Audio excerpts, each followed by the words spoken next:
माता सिलोचना ने अपने मरे हुए पति मेघनाथ को लेकर जब सती होने लगी तो बंदर भालुओं ने मजाक में ही कह दिया, बड़ी पतिव्रता बन रही है। यदि तू सच्ची पतिव्रता है तो जरा हंसा कर दिखा अपने पति को। सिर कट चुका था, मेघनाथ मर चुका था, चिता पर धड़ रखा और सिर रखा। तब सिलोचना ने कहा कि यदि मैं पतिव्रता हूं तो प्राणनाथ हंसकर दिखाओ।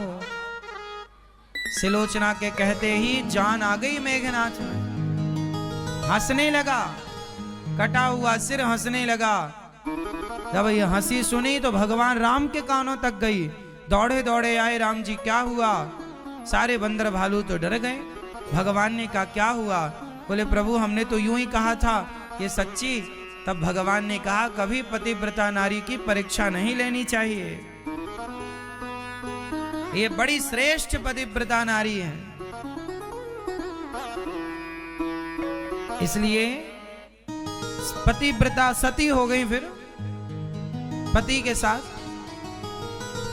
कुल मिलाकर अर्थ ये समझ में आया कि नारी चाहे तो सब कुछ हो सकता है। पति की सेवा वो परमेश्वर की सेवा की तरह करे। एक पतिव्रत रहे जगत में, नारी का एक ही व्रत होता है, कोई अमावस्या नहीं, कोई पूर्णिमा नहीं, कोई व्रत नहीं, नारी का एक व्रत। कौन सा? एक पतिव्रत रहे जगत में, नारी का व्रत है पतिव्रता। कौन क्या हो नारी? क्या हो नारी? पतिव्रता।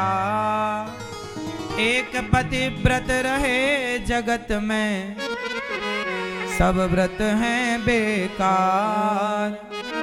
बिन पतिव्रत के नारी का तो जीवन है बेकार।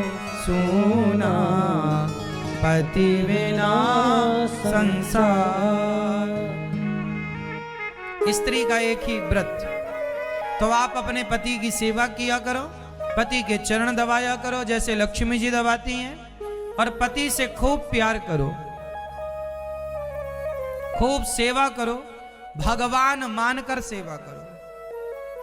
और पति को चाहिए कि वो अपनी पत्नी का सम्मान करे, नारी का आदर करे, अपनी पत्नी की इज्जत करे, अपनी पत्नी को भी लक्ष्मी माने और पत्नी का सदा आदर करे।